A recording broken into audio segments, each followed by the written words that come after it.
Hello, friends. Welcome back to Spiritual Morsels. We all go through suffering in life. If you see, there are very few people in this world who would say they have never had to suffer in life. Most of us go through suffering. And in fact, right now, as I'm talking to you, some of you are going through some kind of suffering right now, some kind of pain. Let me tell you, today's word is for you. If you look into the Bible, we see this person called Job. Job went through a lot of suffering. And when we look at Job's life, we have this idea that his suffering was great. Yes, it's true, his suffering was great. It was deep. He lost his kids, he lost his finances, he went through a lot of physical suffering. It's true, he did suffer a lot. But he did not suffer for long. That's what I want to emphasize today. Because when we look into the life of Job, we have this idea that he suffered for a long period of time. And we get this idea because in the book of Job, there are 42 chapters. 41 chapters describe his suffering.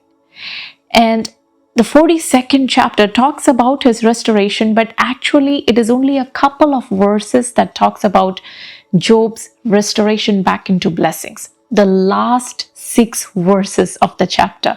In fact, the last 6 verses of the entire book talks about Job's restoration. Otherwise, the rest of the book talks about his suffering.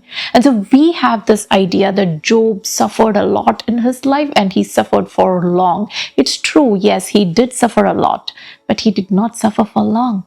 If you ask Job, he will tell you that his suffering was for a few months. If you read Job chapter 7 verse 3, Job says that I have been allotted months of futility and nights of misery have been assigned to me. I have been allotted months of futility. It's not even one entire year. It's less than a year. It is some months. We don't know how long. Maybe he suffered for 7 months or 8 months or 9 months, 10 months. We don't know. But there were months of suffering that were allotted to him. He uses the word, those months of suffering were allotted to me. I want to encourage you, whatever you're going through right now, it is for an allotted period of time. Maybe it's for a few days, maybe it's for a few weeks, maybe it's for a few months, or maybe it's for a few years. We don't know, but it is for an allotted period of time. If you go to a conference, you will see there will be many speakers. And for each speaker, they have an allotted period of time. 20 minutes, 15 minutes, that's it. After that, their time to speak is over. Similarly, there is an allotted time period for your suffering in your life. Once that period is over, you will come out of it. Once you come out of your suffering, what happens? You enter into a restoration. If you look at Job's life, his restoration was greater than his suffering. Much greater than his suffering. And how long did he enjoy his restoration? We know about his restoration. The Bible says, God blessed him with all that he had, or restored back to him all that he had with a double portion of blessings.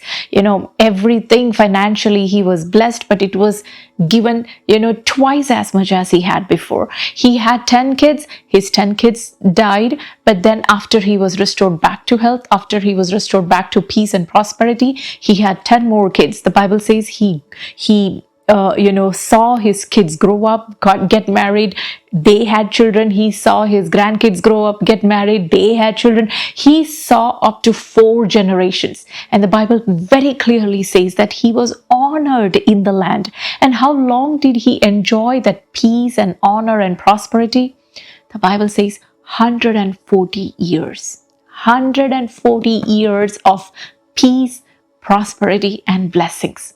Friends, I just want you to look at Job's life. If you look at Job's life, here are a few months of suffering. His suffering was great, it was deep, but few months.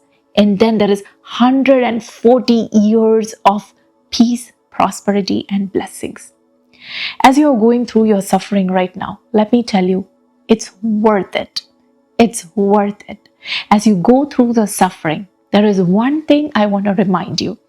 In the book of James, chapter 5, verse 11 says, like Job, hold on to perseverance, hold on to steadfastness like Job. Because if you do that, you will come out victorious from this allotted time of suffering. Do you know, Job's wife knew that. Job's wife knew that Job is able to go through this suffering because of his steadfastness, because of the way he's holding on to God. And so she says, hey, curse God and die. Because she knew the moment he curses God, his relationship with God will be cut off. And if his relationship with God is cut off, then that's it. That's his end. There is no way he can get out of the suffering.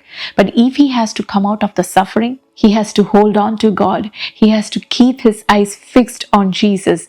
And only then he will come out of it with perseverance. And so let me encourage you. Fix your eyes on Jesus. I don't know how long your suffering is going to be. Could be a few days, or maybe your allotted time is for a few weeks or a few months like Job. But stay focused on the Lord and you will come out of it. There is a restoration coming. And let me remind you that restoration is greater than your suffering. God bless you.